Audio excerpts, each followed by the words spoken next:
Hi, this is Jerry Kutz with the Osceola for another Osceola chat, and I'm joined by our guests, Mark Richt and Ron Dugans, wide receiver coach at Florida State. Thanks for joining us, guys. Good to be here. Hey, Ron, we wanted to talk with you a little bit about being on the staff now with Mike Norville and what that's been like, and then we want to reflect back on your playing days at Florida State and your days working with Mark over the years at Miami, and just get into a little bit about you and member of the staff. So let me start it off. Let's start with what are you doing right now with the staying in place and sheltering in place? How's that been for you and your family? It's been different. Just having to have a bunch of supplies, not knowing necessarily what's going on. So it's been difficult. Coach Rick and I were talking about it. This is not like you take shelter if a hurricane is coming. You go buy supplies from the store. This is just different. Me and my family just been making sure we, try to staying at home. Wiping things down. I've probably been doing more cooking than I've done in the past. Both. You and me both. Yeah, it's been fun. I got my oldest daughter in town, and she, hey, Dad, we'll make this, make that. You gonna get on the grill? I'm like, no. So, yeah, it's been a lot of honeydews. Yeah. Ron, I know you've got an extended family in Tallahassee. I mean, is everybody okay? Yeah, everybody's been doing good. Talked to my aunt this morning. She's been calling around, see who's got masks and gloves, things like that. So, good thing is, I come from a praying family, full of belief. It's been, really good. It's been positive for us. A couple of people sick here and there, but nothing serious. So my family's been great, man. Mark, how about you? You, Kathy, and you got the boys nearby and the whole family, or what? Kathy goes by Catherine now, by the way. Okay. She's been doing that for years now. I fought that in the very beginning for about 5 minutes, and I learned I better just give it the program. But yeah, Catherine and I actually live in Destin, Florida now, and we live right on the beach. So being stranded on the beach with a beautiful woman is not a bad thing. I've enjoyed it quite a bit, actually. So how much cooking are you doing? I make breakfast. I make eggs, and we bake. We're eating healthy now after the heart attack. So eat Right.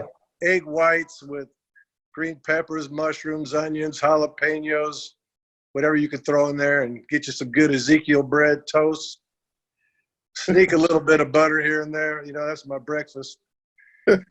Usually make a nice little 10-bite sandwich for lunch usually, and then dinner we'll cook some kind of meat and some veggies, and that's been our routine. Yeah. So going back to the heart attack, tell us about that. We were all concerned about you. What was that like? Well, it's the closest thing as you can come to dying without dying, I think. It actually got very close to that. There was a moment that I thought it was over. Actually, everything went numb and everything blacked out. But at that moment, the good news was I was at total peace in my spirit. I knew I was going to heaven. The confirmation of my faith that actually started out in Tallahassee through Coach Bowden and the death of Pablo Lopez. All of a sudden, when you get to that moment of truth, thinking you're literally gonna die or you've already died, to have the peace that I had in my spirit was exceptional, and it was very comforting. Actually, my spirit was at peace. My body was still kind of gasping for air most of the time. But at the very end, one of the doctors just shouted at me to wake up because they thought they had lost me there for a minute. So it was close call, but the good news is everything happened fast as far as response time and the ability to get the, I had two arteries 100% blocked. Wow. One had 3 stents and one had another stent. And until that happened, I had no relief. They had to keep me awake the whole time because my blood pressure dropped so much. They thought they might lose me. So I got to hear everything that was going on in that operating room. But long story short, I had the peace that surpasses all understanding, knowing I was going to heaven. And I knew I'd miss my wife. That's the only person at that moment I thought about was Catherine. But anyway, came out of it well. My heart's pumping just as good as ever, and actually got more blood flow now because everything's cleared out. So I'm actually doing a lot better than I was before. I think the fatigue I felt at the end there, and Ronnie, you could appreciate it. Sometimes when you coach, you think you're tired because you're just tired. You're grinding, you're working hard. But I think at the very end, when I ended up retiring, the fatigue I was feeling some of it was attributed to the lack of blood flow to my heart, which, I figured out later. But anyway, I'm doing great now, though. I appreciate you asking. Not to get too personal, but did you have any damage to your heart? No, they did I guess it was an EKG or whatever you do to test the strength of your heart, its ability to pump blood, and it was basically normal. He said if a doctor didn't know what just happened an hour ago and looked at your chart, he'd think there's nothing happened. So again, the fact that everything happened quickly. I mean, within about an hour, it was over. From the moment I was starting to feel symptoms to getting to the hospital to being in the recovery room. I mean, it happened quick. When they started triaging my situation, I went to the front of the line. But anyway, they took care of me. Very, very thankful for that. So let me take you guys back. You want to start with when you first saw Dugans at high school and were recruiting him? Where do we with your relationship with Ron? Well, I loved Ronnie. I call him Ronnie. I guess you're allowed to do that if he was coach. But now, obviously, I didn't coach his position. I guess it was Doc Eason, right, Ronnie? Started off as Doc, then Jeff. And Jeff. And everybody's got to decide whether you want to go after a kid or not. In the room, I was the offensive coordinator somewhere along the way. But I know in 92, I started calling plays. But anyway, I was quarterback's coach, and we all would get together and decide who we liked, who we didn't like. But we all really liked Ron. He's a big kid. He's tall. He was a more physical type of guy that we knew could have those strong hands that you got to have to win jump balls and fight for tough catches, and had good speed, and just was a guy that we felt like would get after your butt blocking you too. So he just had a mental toughness, we thought, and a physical toughness about him, and the skill set you need to do what we were going to ask him to do. And if you remember, the years that we had, started spreading things out, we were playing a lot of 4 wide receiver sets, and we needed different types of receivers to do different things. And he fit perfect where we had him. Well, you had a bunch of them at that time. Why don't you name for me? Well, what I can remember, we had, of course, Peter Warwick and Ronnie, and I think Snoop was just coming up. I think Marvin Menace. Was Marvin there with you? He came in '96, a year after him, Lavernus Coles, and Quan Bone. They came after. So who was there, Ronnie, with your group? Me, Billy Brown, Peter Ward, Randy Moss, Damon Harrell. That's right, Damien. Mm-hmm. And those were the guys. And Where was when did Matt Fryer come through? 93 he was. Yeah, Matt Fryer, he came in 91, 92. Oh no, 90, I think. Yeah, 90 to 93. Yeah, Okay. Yeah, 93 was his last. I got it. Yep. Yeah, there was a good group for sure.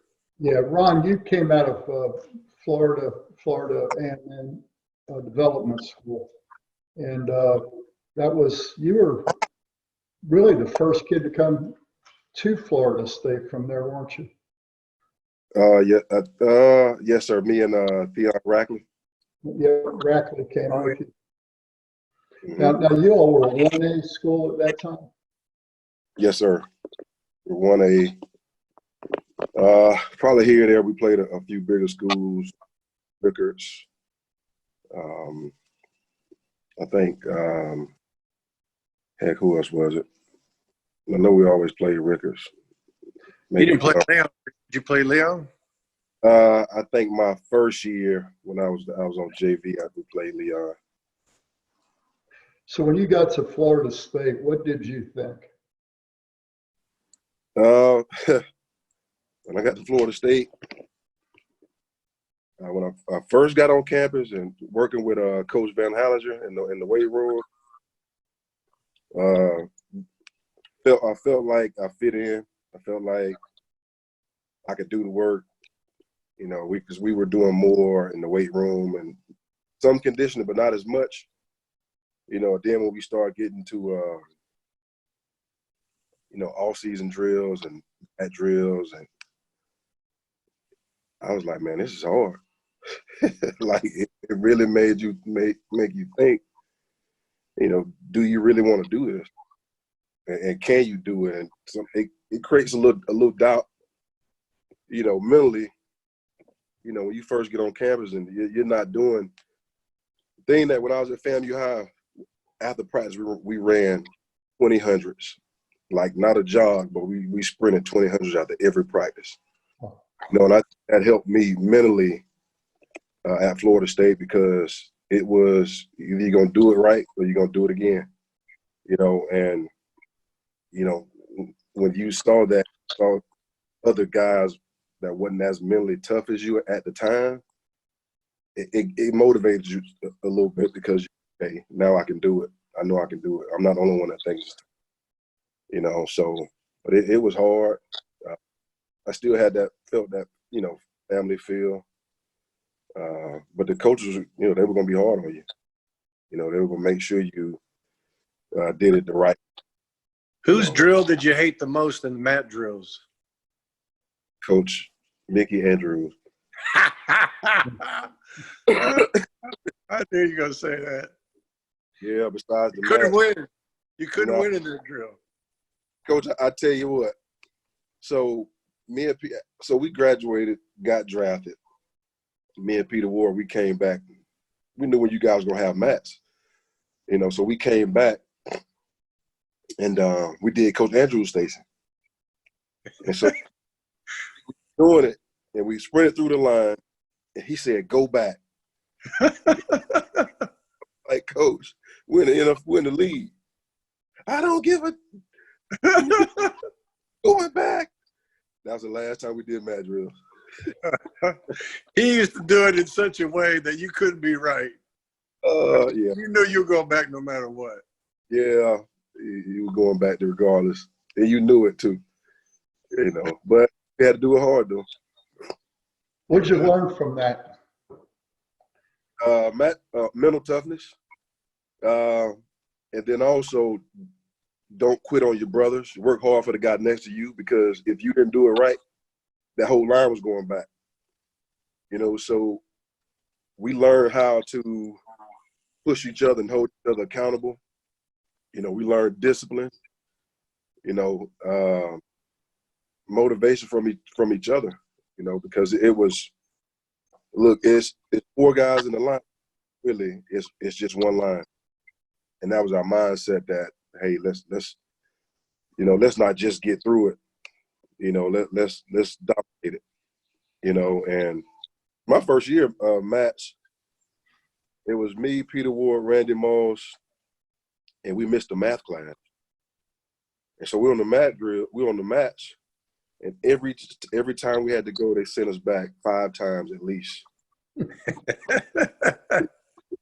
And it was so bad that Chuck Amato, at the end, he made us stand up. He made the team give us 3 because we didn't quit. It was that bad, man. We couldn't walk afterwards. But we went to that math class that day. So Mark, did you bring any of these ideas to Georgia with you? Oh, yeah. Well, the blessing for me as head coach at Georgia was I'd really only been to one place. And that was Florida State. I spent 1 year at East Carolina, but for the most part, I'd only been to one place. And one of the biggest reasons why I got the job is because I was at Florida State and I was under Bobby Bowden. And, so for me, instead of being at 4 or 5 different schools and trying to decide what I liked the best, I only knew one way. That's the way we did it. So we did almost everything identical to the way we did it at Florida State. And, mat drills being one of them. I mean, that was the cornerstone of the discipline of the program. And I remember when I was a young coach at Florida State, I used to think, is this really necessary? And then after time being, there a little bit longer at Florida State, I realized the value of it. And then when I became head coach, then it was just a no-brainer that that's what we needed to help these guys understand what it's going to take to build the team like Ronnie was describing. The accountability, you're going to get better at change of direction. You're going to get better at speed development. You're going to get better at physical and mental toughness, but you're also going to learn how to be a team and learn how to, take care of each other and not quit.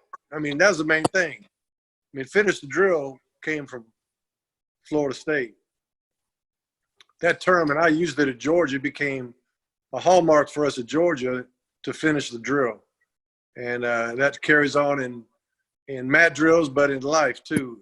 And, just like going to math class or whatever it may be, or being a husband and a father.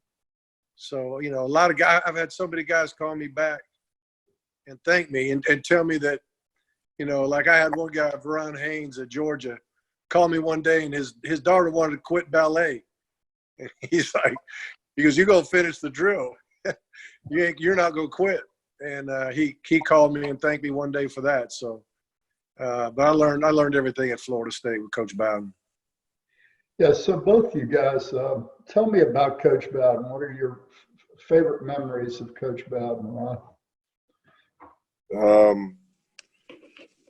One of my favorite from Coach Bowden is actually when I first, kind of early on in my career at Florida State. Because you're young and you're gonna go through stuff. And I remember doing training camp. Coach Bowden would take us to, to different churches. And he wouldn't force, religion or anything on you, but he would just present. And at the time, young, not knowing how to handle adversity as well, whether it's on and off the field. One of the things that I learned, from Coach Bowden, I heard him say, when you're going through things, don't pray for a lighter load, pray for a stronger back. And I was like, wow. And it's so true because it's, things will always be, going to come your way, and there's no way of avoiding it. Keep your faith, keep praying for a stronger back. So when things do come, you'll be able to handle it. So it was more than just football, but that was one of the biggest things that for me that I feel like was one of the most important things that Coach Brown could have told me. Mark, what do you take away? Well, by far the most important moment of my life was accepting Jesus Christ as my Lord and Savior, and did that with Coach Bowden in his office just after Pablo had died, within a day or two after that. And that was big. But on a lighter note, one of the things I remember the most was the first year he allowed me to call plays. Of course, we had Charlie as a starter for the first time, and he was throwing, a good many interceptions. I think 4 in the first game and 4 in the second game, and he was throwing touchdowns too. But he was throwing a lot of picks. It got to about 12 interceptions, and Coach Bowden called me in. He said, "Now, Mark, Charlie's throwing a lot of interceptions. Is that Charlie's fault?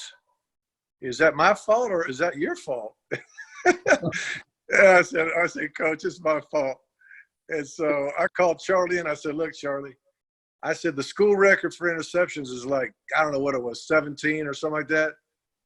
I said, "I promise you will not break the school record, because when you get within 1, I'm never going to let you play again the rest of the season." And so Charlie stopped throwing interceptions. And then another time, that first year I was calling plays, the first time on 3rd and long, I think it was the first game of the year, we threw a little square in route, and it was wide open, but Charlie, he overshot it a little bit, and it went over the receiver's head, and the safety intercepted it. Coach Bowden said, "I wouldn't have called that dang play." So I had to get used to them being in my ear a little bit during those play calling days, but it was all fun. It was all worth it. Yeah, you certainly had a big impact on Coach Bowden, it seemed to me. The fascination he had with what you guys had been doing at University of Miami. Gary Stevens' offense, I guess. Well, that's how I got the job. When I showed up without the playbook, he was bent out of shape at me. He's, "Mark, you got that playbook?" I said, "No, we're not allowed to keep them." He goes, "You sure you don't have that playbook?" I said, "Coach, I got it all in my brain." So anyway, I barely hung on to keeping the job after the first day, but it worked out pretty good. It sure did. Ron, tell me about Mark Richt as a coach. You worked for him for a while. What's Mark like?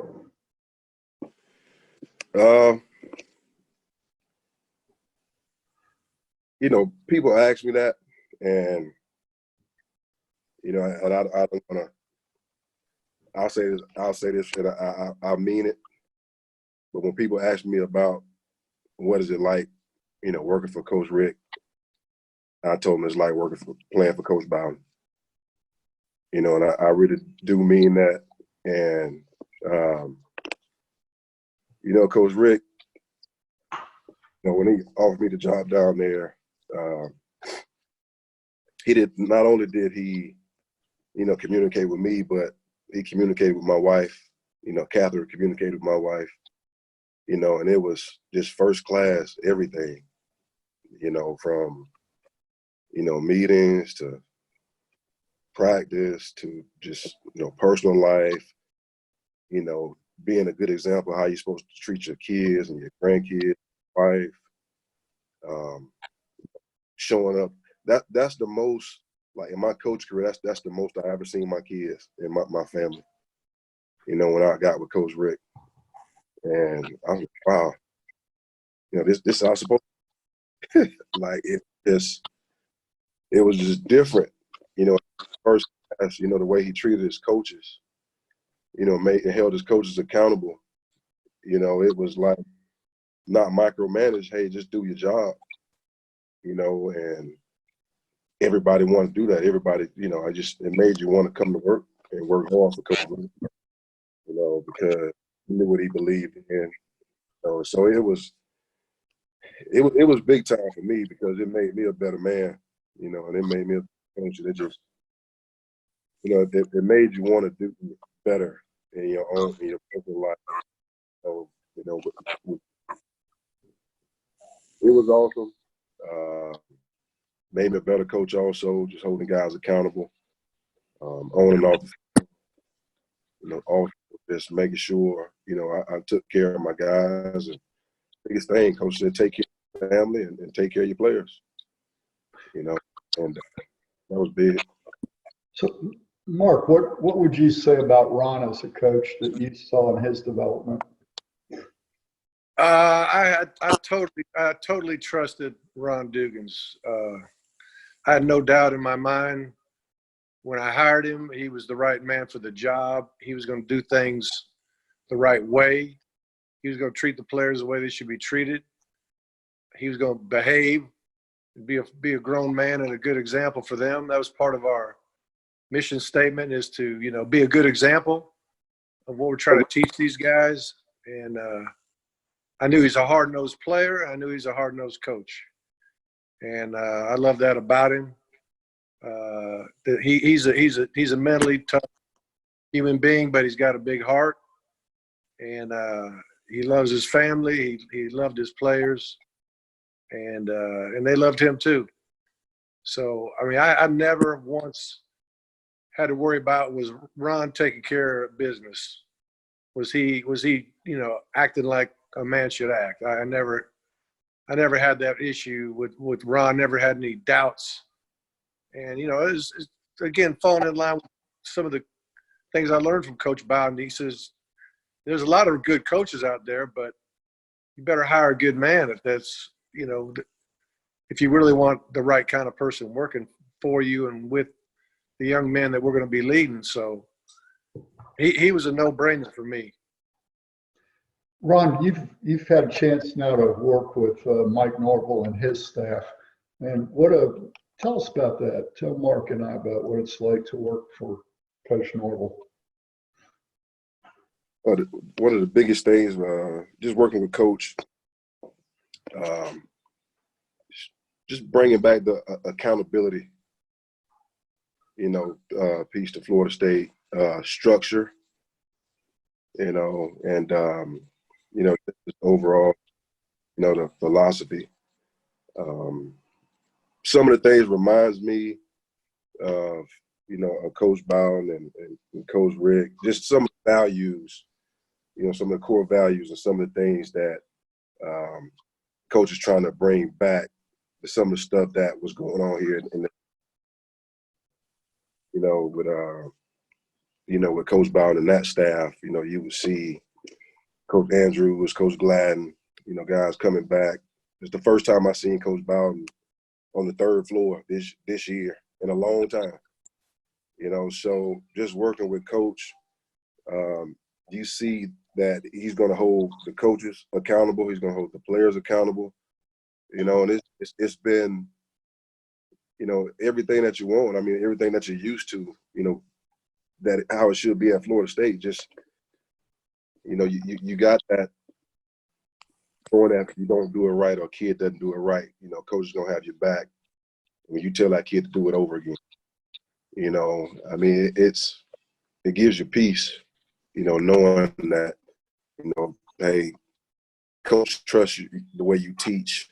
You trust your coach, and he's holding every coach accountable. All the coaches have been good with each other. The wives they've been, kind of spending a little time together also. But it's been really good. There's been no egos, no bullets flying yet. But it's been a really good experience thus far. Just knowing, Coach wrote me a letter the other day, man, and I won't say what the letter said, but it was just really inspiring to me. As a coach, sometimes you want to hear, good job, like your players, and I say that because we hear Coach Richt do the same thing. I mean, that just gives a coach encouragement.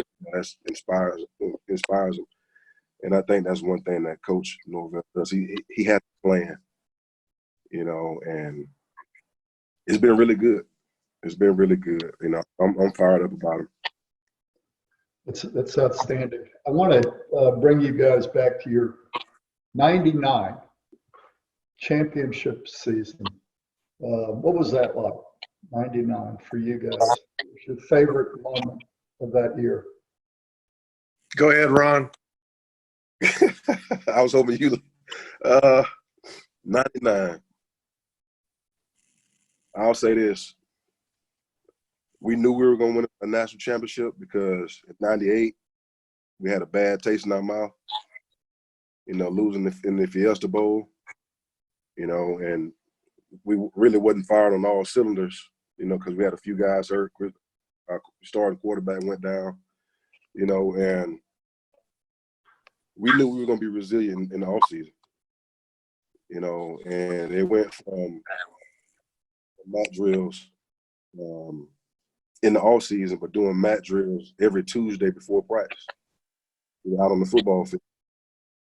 So that 99 season, we just felt like we were going to do whatever it took, to not only get to a national championship, but we wanted to go wire to wire, and the coaching staff, they made us feel that they were talking good and it sounded good. And I mean, we thought they were fired up too,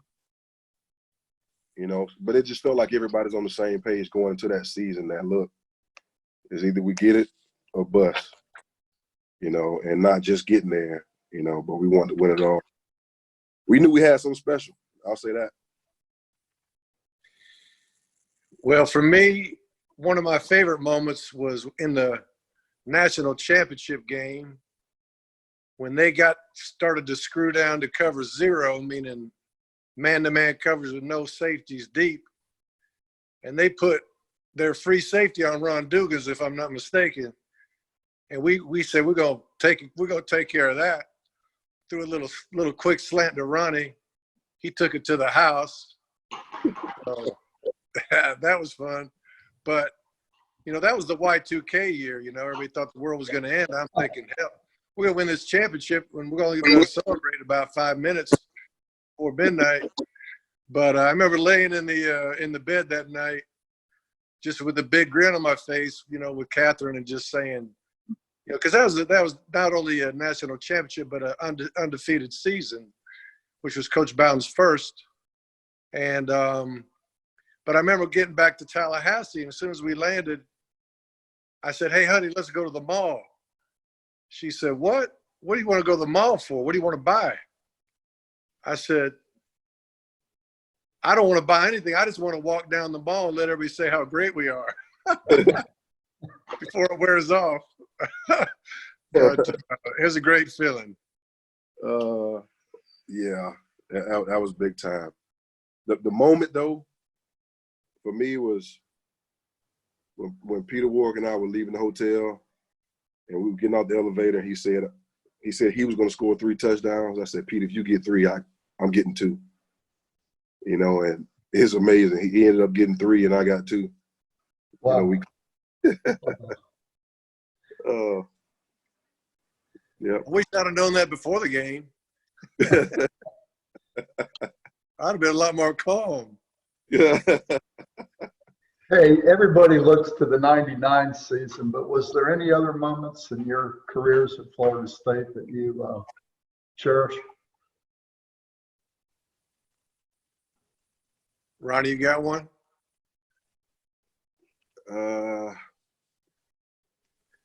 mean, of course, you always remember your first touchdown, but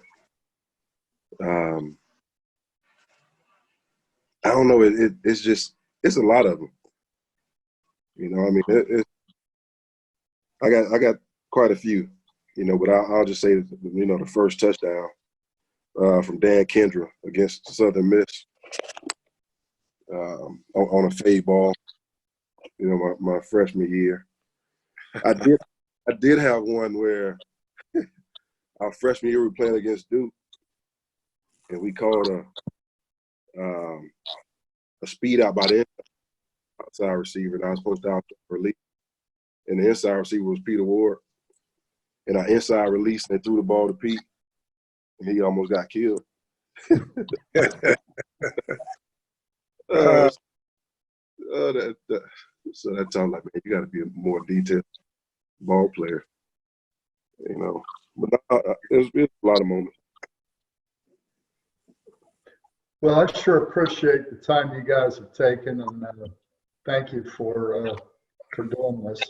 So we thought it would be a different way to introduce Ron Dugans, to reintroduce him on this coaching staff and get to know Ron a little bit better. Wow. Oh, this Appreciate your time, Mark. Oh, I How enjoyed do you it. like? Huh? What's that? Derek didn't tell me this was for me. Well, thank you again, and Mark, I guess you'll be if we play ball this fall, you'll be doing the ACC network again. Oh yeah, yeah. I really enjoyed that. It's a team as well. It takes a lot of people to, produce something like that, and it's fun to be on the team and not have to be in charge of it sometimes. Yeah. 18 years of head coaching. It was nice just to be a part of it.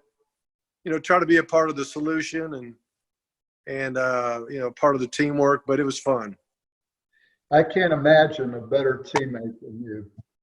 Well, you're a good man. Thanks again for your time, guys. Appreciate it very much, Ron. Yes, Yeah, sir. good day.